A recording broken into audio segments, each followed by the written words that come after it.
solo por CDNN Canal 23. Está sintonizando programación informativa las 24 horas del día.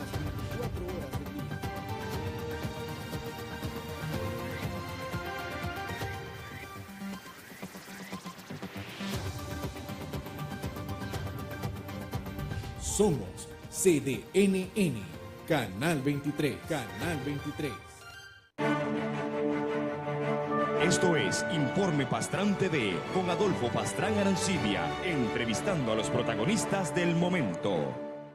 Estimados televidentes, muy buenos días, sean todas y todos bienvenidos al programa de esta mañana. Hoy es martes 30 de enero del año 2018. En breve nos va a acompañar el analista Cairo Amador, con quien haremos un repaso de lo que está ocurriendo en Centroamérica, México, los Estados Unidos y otros lugares del Medio Oriente. Antes, un rápido repaso a las noticias más importantes de las últimas horas. Se va a abrir una nueva planta tabacalera en Estelí, en Nicaragua, lo anunció Carlito Fuentes Jr.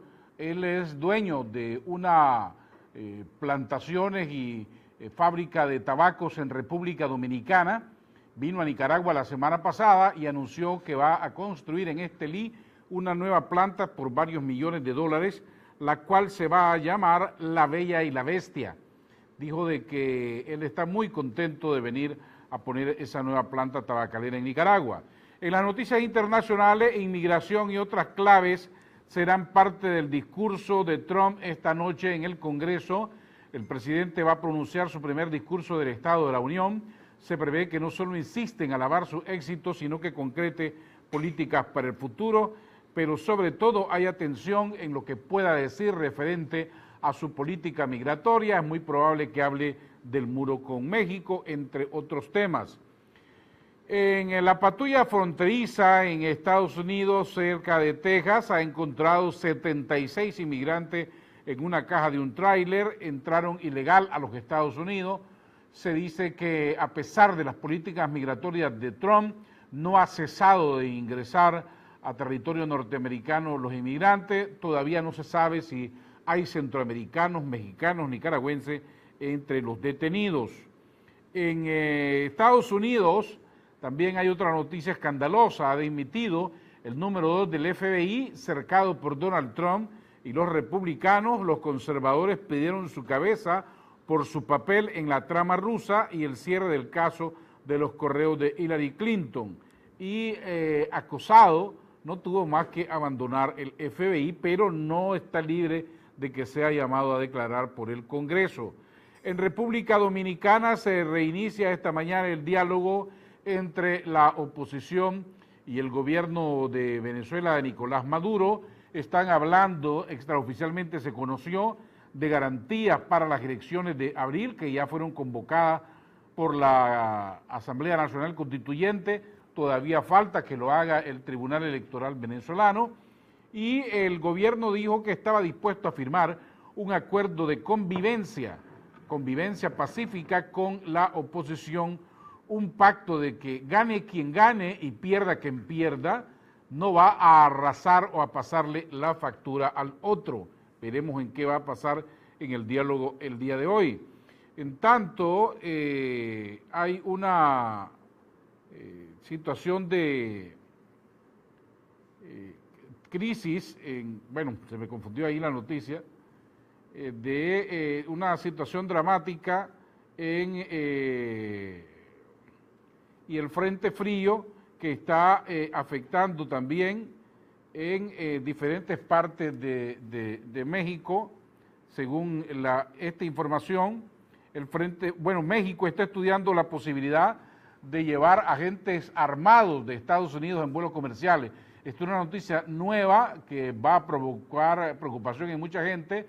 Ambos países, tanto Estados Unidos como México, están creando un organismo bilateral que investigue a grupos delictivos internacionales, según un documento de Reuters, y va a permitir que en los vuelos viajen agentes de seguridad aparentemente encubiertos. En México, esa es la noticia, y en Nicaragua, para los que siempre están pendientes del clima, esta es la última imagen de satélite, ha bajado un poco la temperatura, el frente frío número 25. Ustedes ven ahí gran parte de Centroamérica, más México, una parte de Nicaragua esta mañana afectada por esta frente frío, por eso es que está a las 6 de la mañana está más oscuro que de costumbre a esta época del año, así es que hay que cuidarse de las enfermedades respiratorias. Vamos a hacer una pausa y regresamos con nuestro invitado, el doctor Cairo Amador Arrieta. No se vayan, ya regresamos. Una pausa y seguimos con más de Adolfo Pastrán y los personajes que hacen la historia.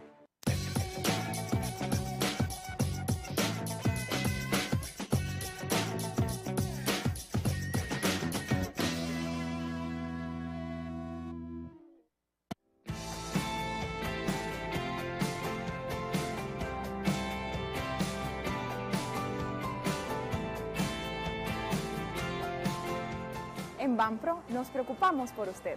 Por eso, le brindamos soluciones financieras de calidad a través de una relación de confianza mutua.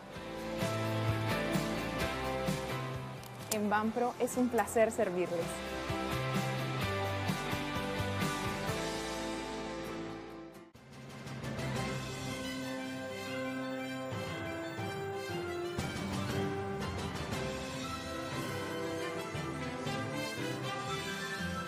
Informe Pastrán, el medio digital pionero que prefieren los tomadores de decisiones. Un boletín diario sobre la vida política, económica e institucional de Nicaragua, informando de forma equilibrada, balanceada y transparente. El medio digital líder por su profesionalismo, por el derecho de informar y ser informado. Informe Pastrán, donde todas las voces se escuchan. Anúnciese aquí. Suscríbase ahora.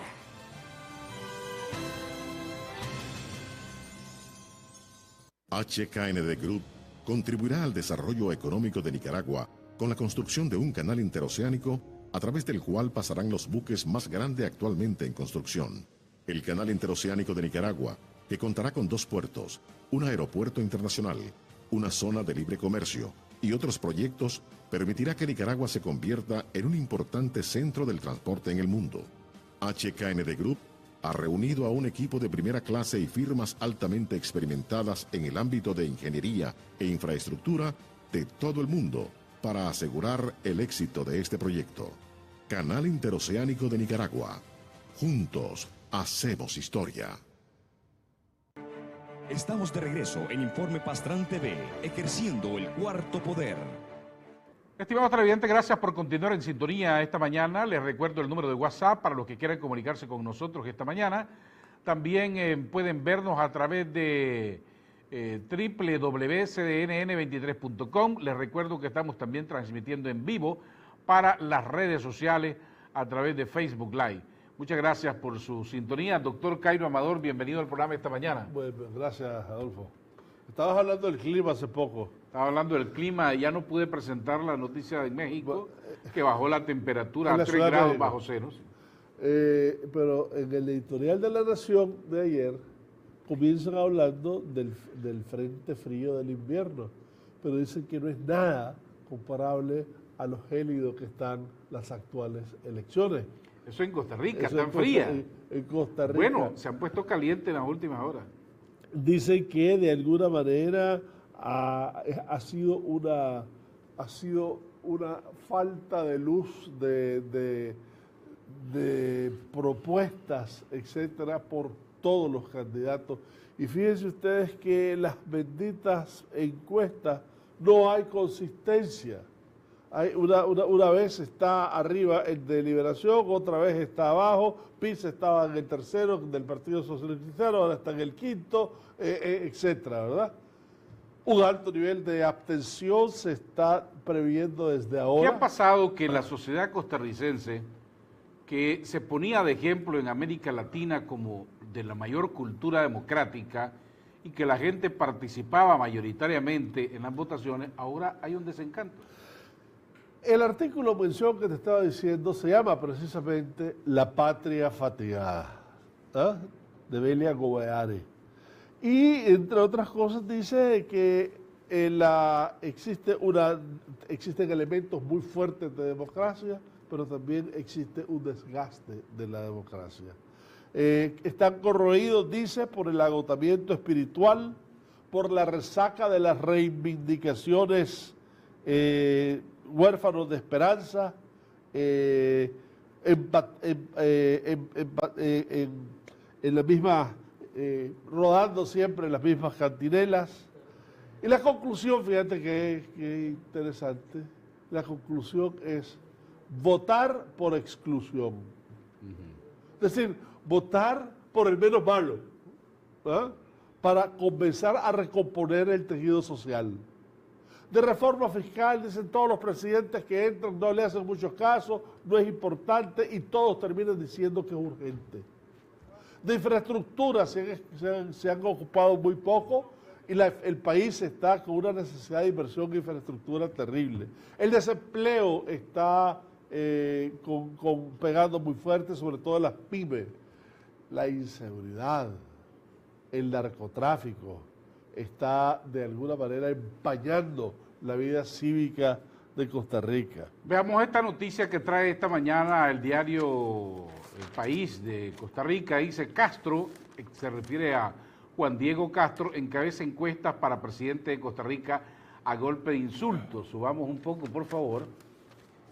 Ahí lo tienen. Este candidato que nadie daba un peso por él, había sido funcionario en el gobierno de Laura Chinchilla, fundó el Partido de Integración Nacional. Totalmente nuevo. Nuevo, pero él ha hecho, se ha peleado con los medios de comunicación, los ha insultado, le dice barbaridades a los candidatos opositores y eso de alguna forma lo ha puesto en la picota. Don Eduardo Ulibarri, que fue o es todavía director de la Nación, lo descalifica para una segunda vuelta.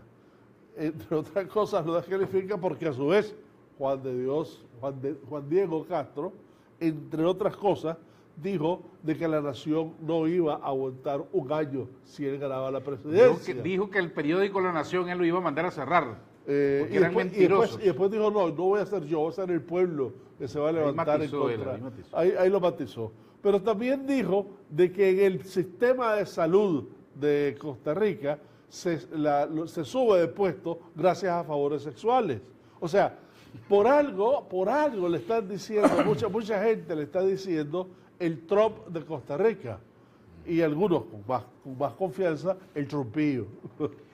Una de las características que se ha visto en estas elecciones en Costa Rica es que hubo un inclinamiento, una inclinación en el momento en que la Corte Interamericana de Derechos Humanos se pronuncia sobre el matrimonio entre personas del mismo sexo, y dice que Costa Rica debe garantizar ese derecho, y se mete la Iglesia Evangélica, se mete la Iglesia Católica, incluso algunos candidatos dicen públicamente que ellos no van a aplicar eso, y entonces el tema de el matrimonio entre personas del mismo sexo se vuelve el principal tema de campaña.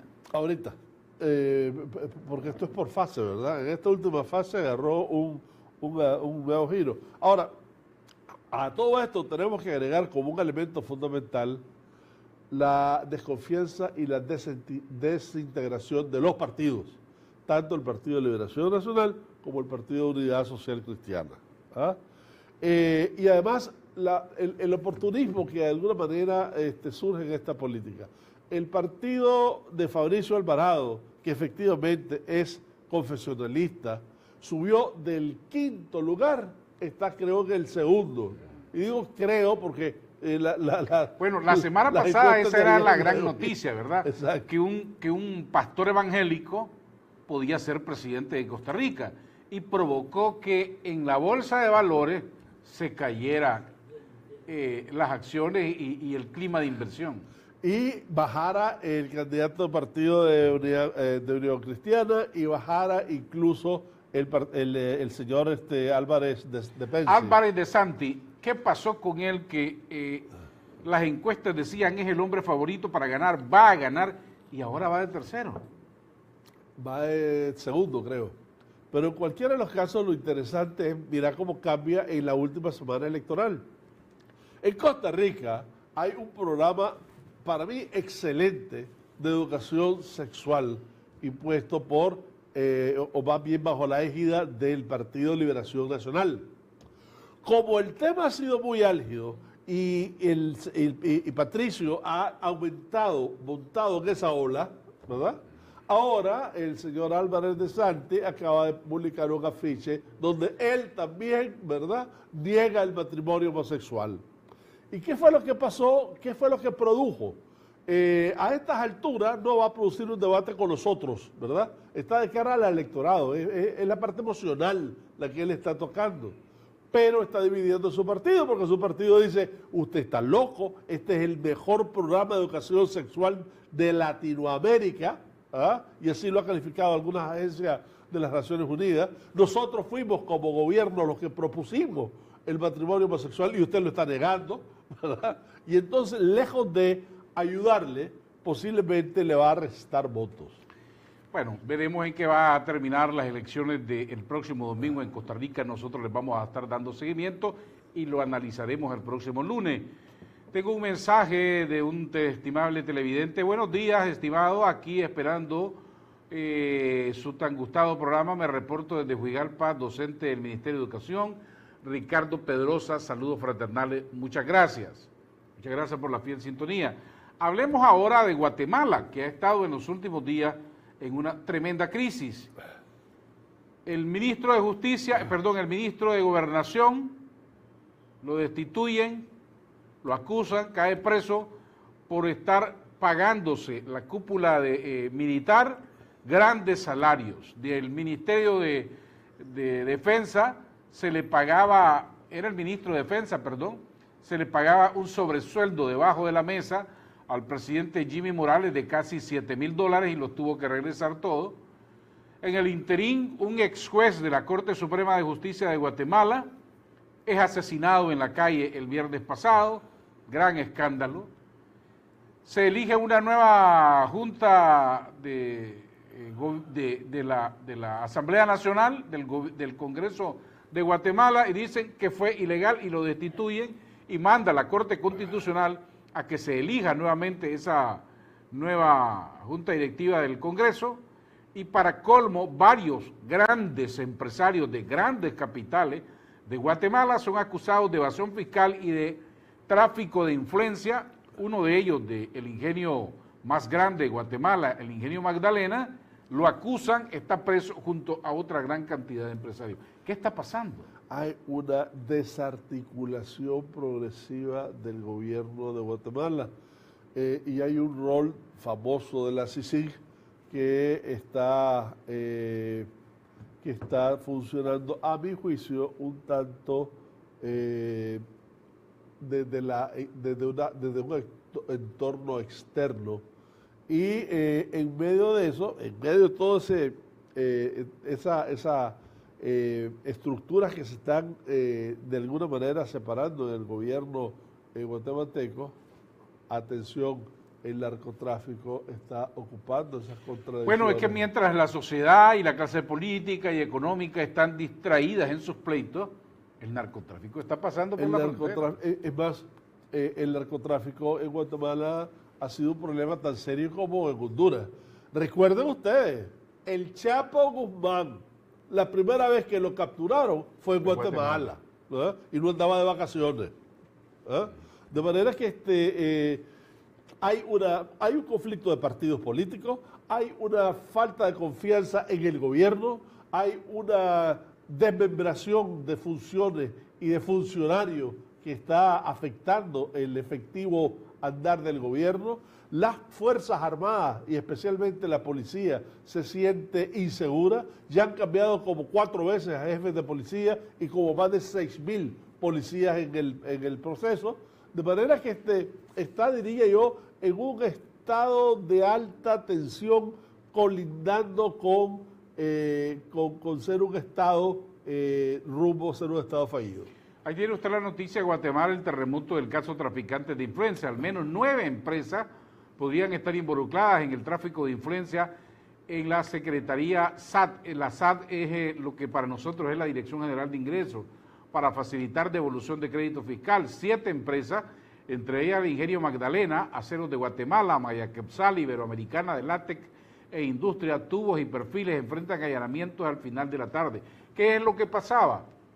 Venían funcionarios, llegaban a estas compañías, a estas empresas, les decían que les iban a gestionar una devolución fiscal, aunque no la merecían, no se justificaba, pero por debajo de la mesa les pagaban un gran soborno.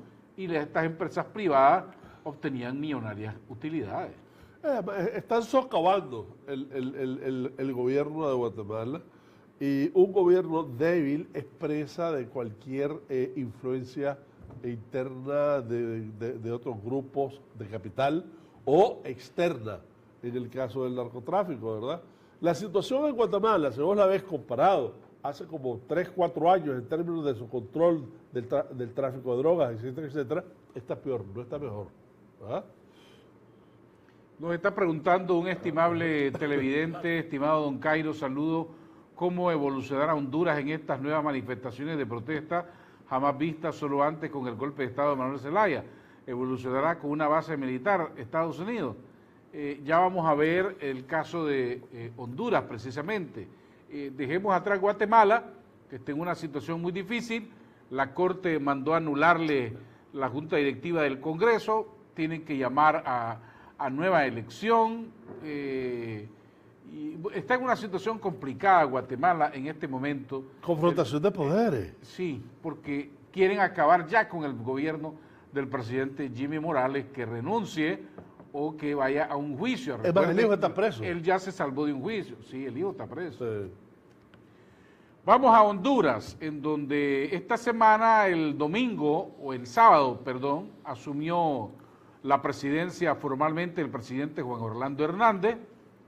Él dio unas declaraciones ayer a la cadena Univisión, en donde dice que a él no lo quieren y que lo quieren incluso hasta matar, y que él ganó limpiamente las elecciones del pasado mes de noviembre, pero que hay grupos y sectores políticos en Honduras que quieren destituirlo ilegalmente, y acusa al expresidente Manuel Zelaya de estar detrás de toda esta jugada, que las manifestaciones no tienen sentido, e insiste en llamar a un diálogo político entre todas las fuerzas de oposición y sectores económicos hondureños para tratar de recomponer esta situación.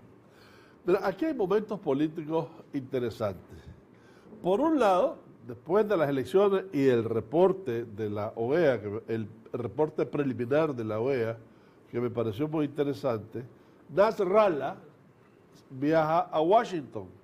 En Washington dice, ya no hay nada que hacer, ya reconocieron al gobierno, yo regreso a lo que hago. Renuncio a la alianza. Renuncio a la alianza, dice. ¿Ah? Y semana después aparece en la alianza, en la calle, junto con Ben Zelaya. ¿Verdad?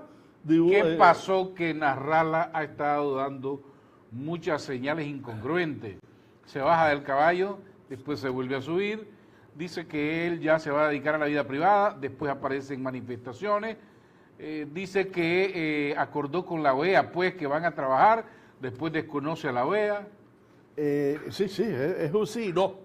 Y lo importante es, de los momentos que estaba hablando, presionan con huelgas, con manifestaciones, con amenazas, etcétera. Llegaron a decir que a partir del 28 de enero iban a desconocer las leyes de Honduras para obligar al presidente electo a negociar antes de la toma de posesión. Hernández les dijo que sí iban a negociar, pero después de la toma de posesión. Y es evidente, una cosa es negociar con un presidente electo y otra cosa es negociar con el presidente de la República. ¿Eh? Entonces, en términos de correlación de fuerza, en términos de posicionamiento, Hernández dice ahora que ya es presidente, ahora sí, los invito a un diálogo nacional abierto, etcétera, ¿no? Vamos a la realpolitik, porque una cosa es lo que se dice y otra es lo que se hace, y sobre todo las señales diplomáticas. 130 delegaciones de 130 países estaban en la toma de posesión el sábado. Ningún presidente, pero 130 representaciones. Pero bueno, y ahí si un gobierno envía a un embajador... Está el gobierno ahí. Por Nicaragua, por ejemplo, que no se ha pronunciado oficialmente, ni se va a pronunciar ya sobre Honduras, el presidente Daniel Ortega tomó el teléfono el sábado y llamó telefónicamente a Juan Orlando Hernández, lo felicitó. Ese es un pleno reconocimiento al presidente que acaba de Si le agregás que acaba de enviar un nuevo embajador hace 2 o 3 semanas, también. Nicaragua mandó un embajador nuevo a Tegucigalpa, el presidente Juan Orlando Hernández lo recibió, le recibió las cartas credenciales, ya está acreditado. Tácitamente se lo reconoció. Entonces es un pleno reconocimiento de Nicaragua y siguen las relaciones diplomáticas y comerciales. Claro. Ahora, fíjense bien que las elecciones fueron de alcaldes, la parte municipal, legislativas y presidenciales. En la parte de alcalde y en la parte legislativa, la oposición no cuestiona nada. Y les quiero decir, de 298 municipios, 173 lo logró el partido de Hernández. De 128 curules legislativas, 61 logró Hernández versus 30. Permítame que esas imágenes que vemos es el día de la toma de posesión del presidente de Honduras y mientras los opositores estaban en la calle, fueron dispersados con gases lacrimógenos, pero al final asumió la presidencia. Asumió la presidencia. La verdad es que las elecciones resultaron técnicamente empatadas, ¿verdad? Pero Sí, fue bien complejo. fue bien complejo. Eso quiere decir que la alianza tiene gente y que, como López Obrador en México, ¿verdad? Quiso obligar al recuento y etcétera, y se proclamó presidente y dijo que Calderón había cometido fraude con 0.05% de diferencia, y vino todos los gobiernos paralelos que al final, posiblemente lo que hubiera pasado aquí, en el poder legislativo comenzaron a votar juntos por el presupuesto, etcétera, etcétera, ¿no? Ese fue el caso de López Obrador, que aquí, quién sabe si se repite, hay amagos, ya lo vamos a ver más tarde.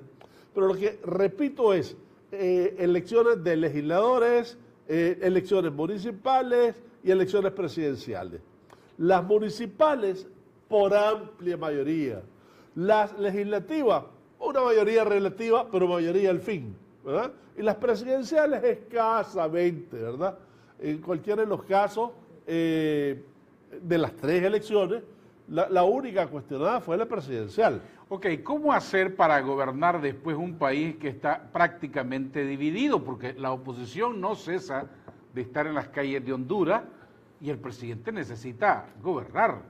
Y el país necesita progresar, necesita trabajar.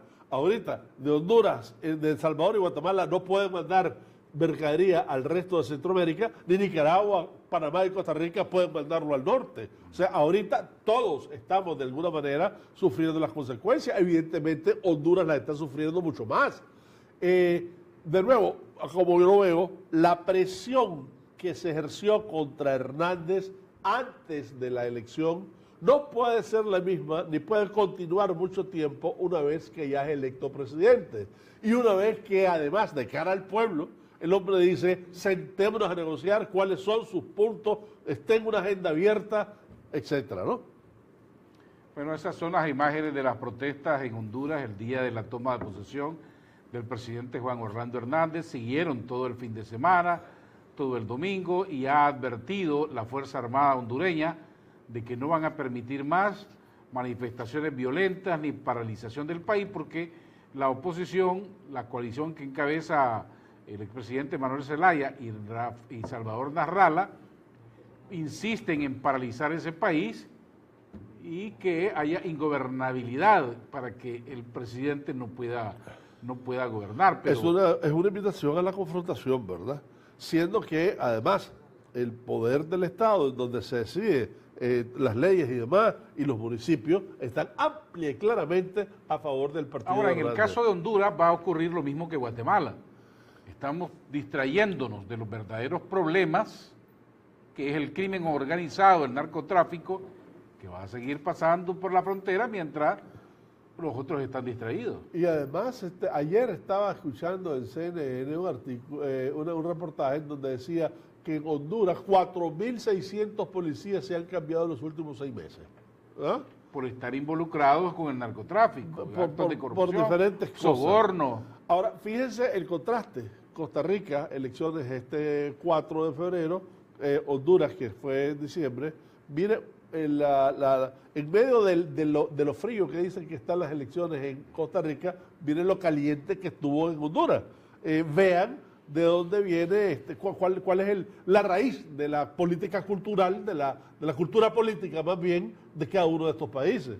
Vamos a hacer una pausa y regresamos con el doctor Cairo Amador para ver lo que está pasando en las elecciones mexicanas y también en los Estados Unidos. Ya regresamos, no se vayan. Una pausa y seguimos con más de Adolfo Pastrán y los personajes que hacen la historia. HKND Group contribuirá al desarrollo económico de Nicaragua con la construcción de un canal interoceánico a través del cual pasarán los buques más grandes actualmente en construcción. El canal interoceánico de Nicaragua, que contará con 2 puertos, un aeropuerto internacional, una zona de libre comercio y otros proyectos, permitirá que Nicaragua se convierta en un importante centro del transporte en el mundo. HKND Group ha reunido a un equipo de primera clase y firmas altamente experimentadas en el ámbito de ingeniería e infraestructura de todo el mundo para asegurar el éxito de este proyecto. Canal Interoceánico de Nicaragua. Juntos hacemos historia.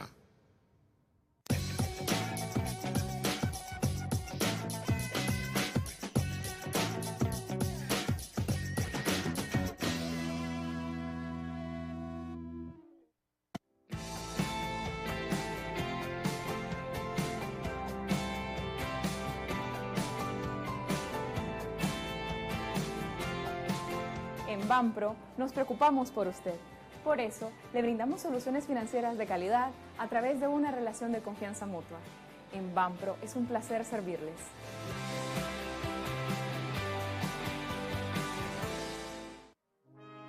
Mensaje del Papa Francisco para el mundo. Lo que más me impresiona de Asia es la variedad de sus poblaciones, herederas de antiguas culturas, religiones y tradiciones. En este continente donde la Iglesia es una minoría, el desafío es apasionante. Debemos promover el diálogo entre religiones y culturas. El diálogo es una parte esencial de la misión de la Iglesia en Asia. Pidamos por los cristianos de Asia, para que favorezcan el diálogo, la paz y la comprensión mutua, y especialmente con aquellos que pertenecen a otras religiones.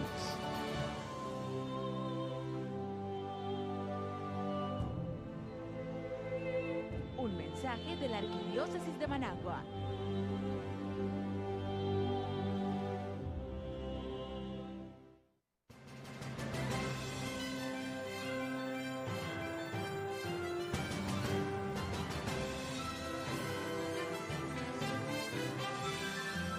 Informe Pastrán, el medio digital pionero que prefieren los tomadores de decisiones. Un boletín diario sobre la vida política, económica e institucional de Nicaragua, informando de forma equilibrada, balanceada y transparente. El medio digital líder por su profesionalismo, por el derecho de informar y ser informado. Informe Pastrán, donde todas las voces se escuchan. Anúnciese aquí. Suscríbase ahora.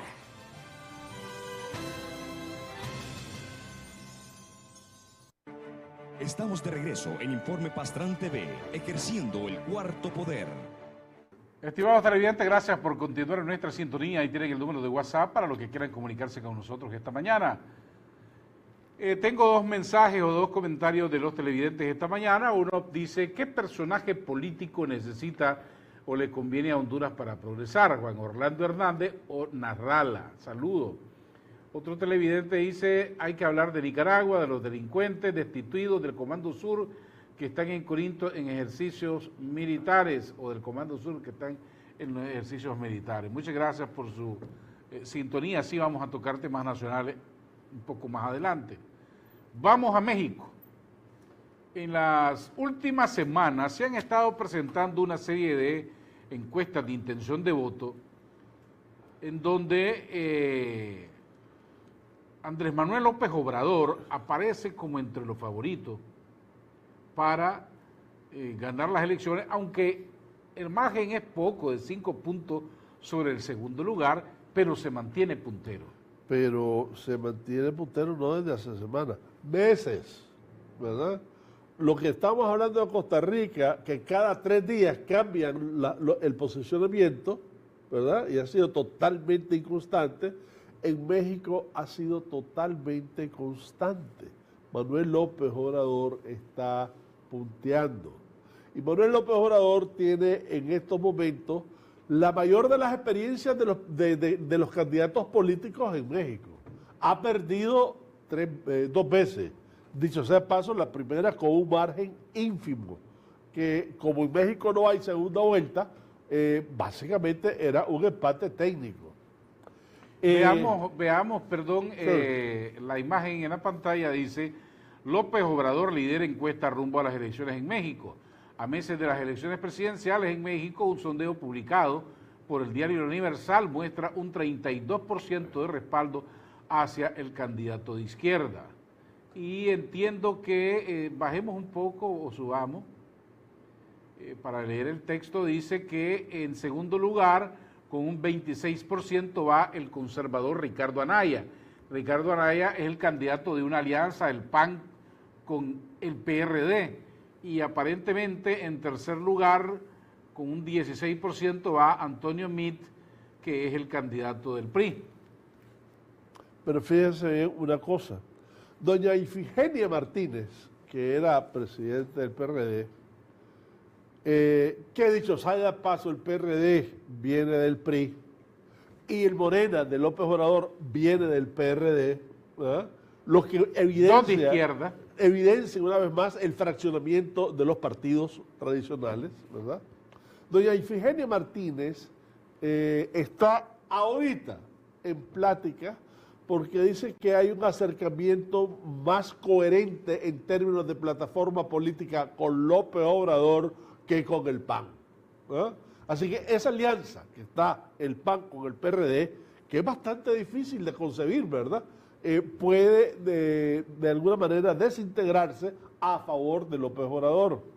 Ahora bien, López Obrador ha hecho 3 cosas que me parecen interesantes. Primero, acuérdense que la derecha, específicamente el PAN, le decía López Obra Chávez, ¿verdad? Tratando de ligarlo con el presidente Chávez de Venezuela o con el chavismo para bajarle la popularidad. Exacto, eso es de la semana pasada, desde las elecciones pasadas. Entonces el tipo se ha ido a todos los gremios empresariales, el tipo se ha ido a todas las gobernaturas, es el hombre que más ha recorrido México en los últimos 10 años. Cada municipio de México, por donde sea de la hermosa República Mexicana, ha sido recorrido por él. De manera que él está neutralizando con la pequeña empresa, con los empresarios pequeños, con las gremiales mexicanas, etcétera, etcétera, que nada va a cambiar en términos del aspecto económico. Esos son 2 aspectos interesantes. Y el tercero es que él es el que más políticamente se robustece de las barbaridades que dice Trump cada día. Cada vez que menciona el muro o cada vez que le dice violadores, ladrones, etcétera, a los mexicanos, el hombre está encantado, ¿verdad? Porque le están dando una nueva plataforma que es popular, que es totalmente nacional y que hay un consenso en contra de las políticas de Trump en México. De manera que, por efectos de los contrarios, uno de los mayores apoyos que tiene Manuel López Obrador se llama Donald Trump. Vamos ahora a otro país que está candente también y es Venezuela. La semana pasada, al fracasar el diálogo entre la oposición y el gobierno, la Asamblea Nacional Constituyente Venezolana se reúne y dice, bueno, en vista de las sanciones de la Unión Europea, nosotros vamos a responder con elecciones.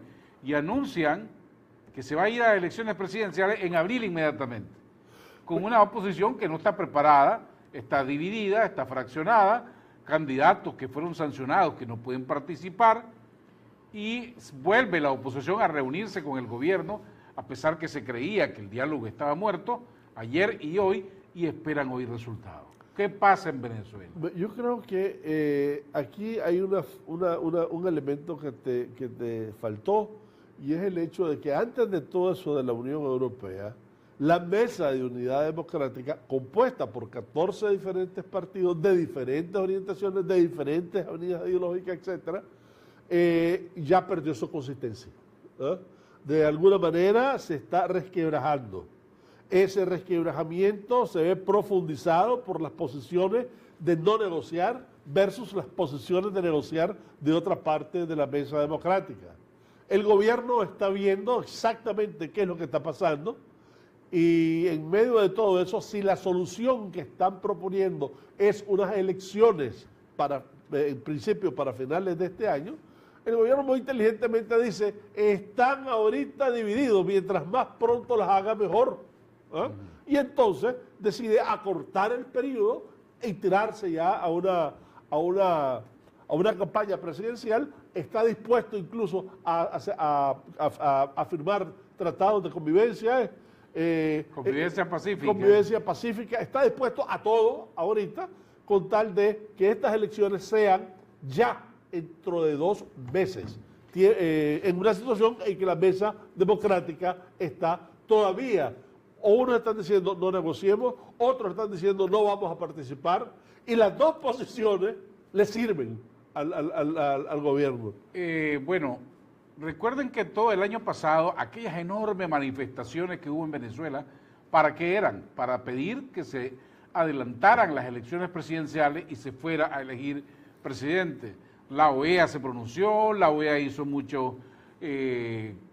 sesiones extraordinarias, se creó un grupo de presidentes, el Grupo de Lima, de expresidentes, la comunidad internacional, Estados Unidos, la Unión Europea, han pasado meses exigiendo elecciones presidenciales en Venezuela. Ahora dicen, nos oponemos a esa convocatoria del chavismo. Pero además, en medio de todo eso, se oponen dividiéndose. Los 14 están tirando casi cada cual por su propia línea.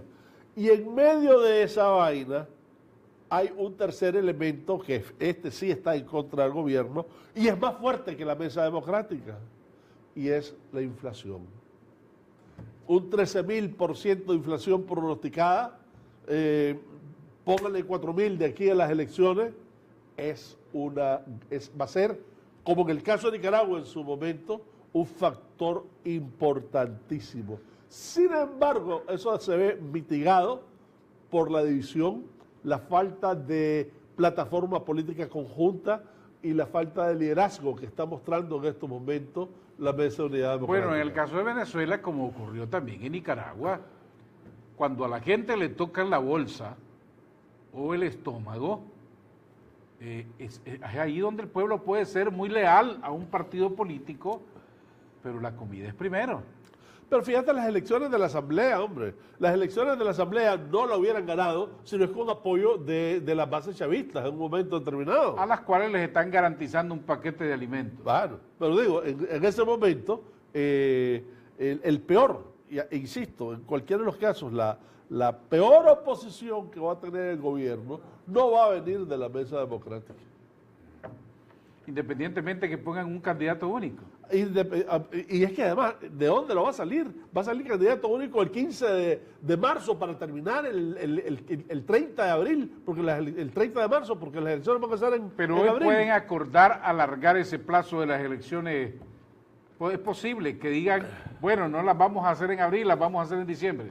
No la vamos a hacer el 1 de abril, la vamos a hacer el 7 de abril. Sí es posible, pero el sentido estratégico del gobierno es hacerla cuanto antes. Esa es la estrategia. Bueno, en este momento el gobierno se encuentra más fuerte que la oposición. Por supuesto. Yo me acuerdo que el año pasado, en Nicaragua, muchos analistas decían, el gobierno de Venezuela ya se va a caer, solo es cuestión de días. Y ahí están todavía. Porque tiene base social, porque es representación y es expresión de un movimiento hegemónico en un momento determinado y actualmente en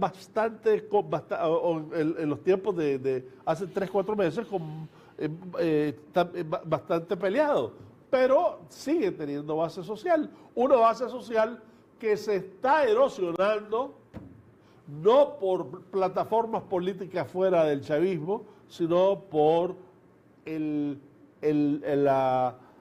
monstruo de la inflación. La inflación es la elevación generalizada de los precios y eso, la cotidianidad de la... Bueno, pero además de la inflación, perjudica, evidentemente la escasez de alimentos, que también afecta.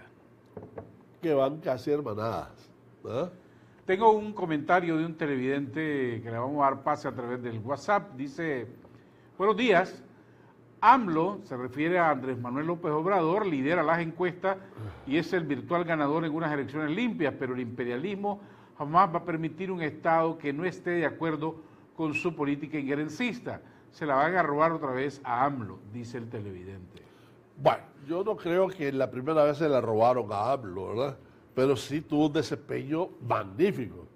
Y recuerda la historia de México. Si alguien ha sido antiinjerencista en la historia, es México. Si después de todo es el que más ha sufrido el injerencismo de Estados Unidos, desde que le robaron 6 millones de kilómetros cuadrados en el siglo antepasado. El general Cárdenas, por ejemplo, la política del PRI en los 77 años de poder, etcétera, ¿no?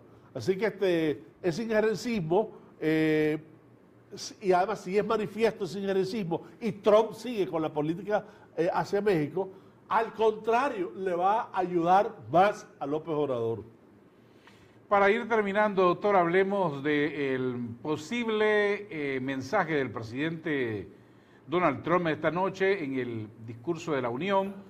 Ese es un discurso en que el presidente de los Estados Unidos llega a Cámaras Unidas del Congreso, da un discurso de lo que hizo en el año anterior y lo que piensa hacer en su administración en el periodo que le falte por gobernar. En el caso del presidente Trump serán 3 años más, porque recuerden que en Estados Unidos son 4 años de gobierno.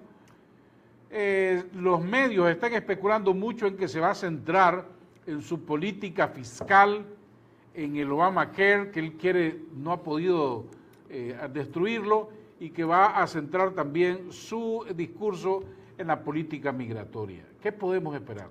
Mira, primero va a hablar sobre la economía y los resultados interesantes de la economía, la consolidación de la bolsa de valores, el crecimiento del 2 y pico % de Estados Unidos, sus miras a crecer un 3-4% en los próximos años, pero a estas alturas, como dicen en mi pueblo,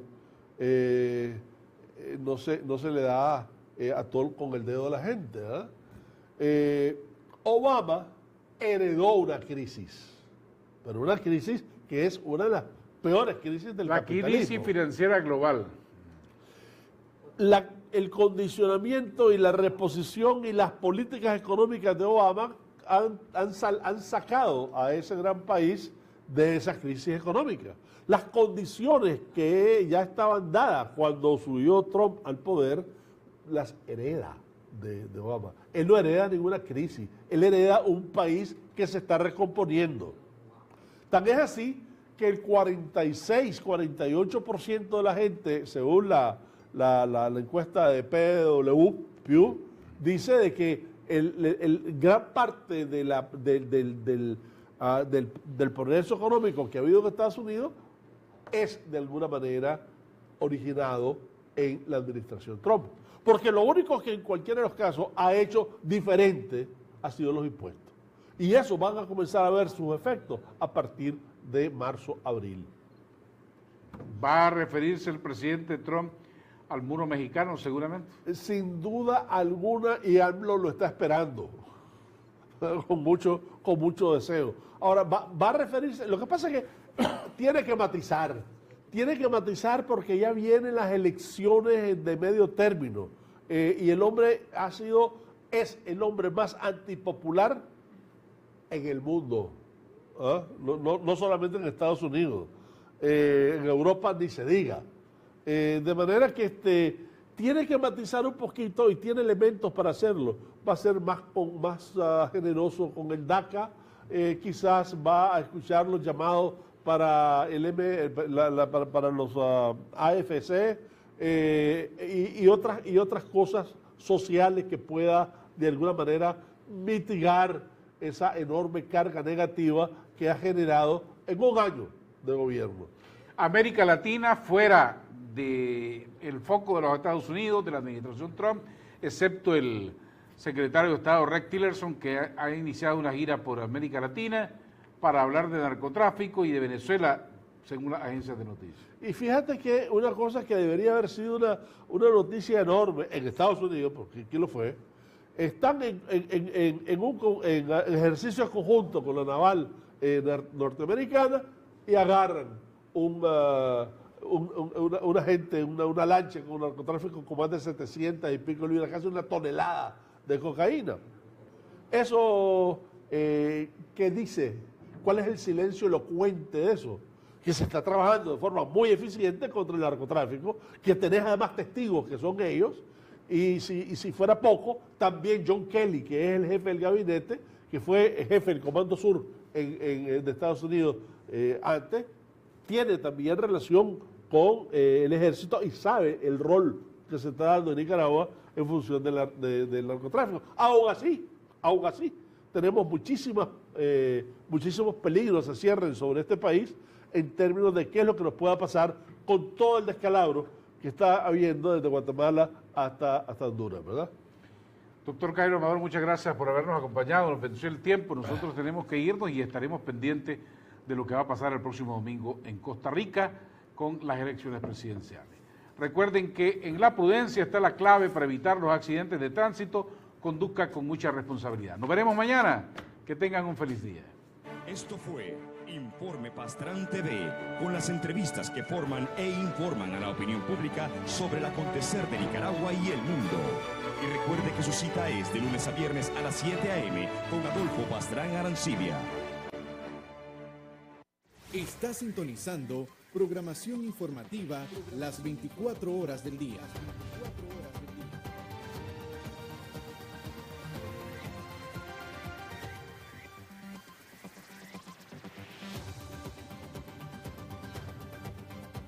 Somos CDNN, Canal 23, Canal 23. Bolsa de Noticias.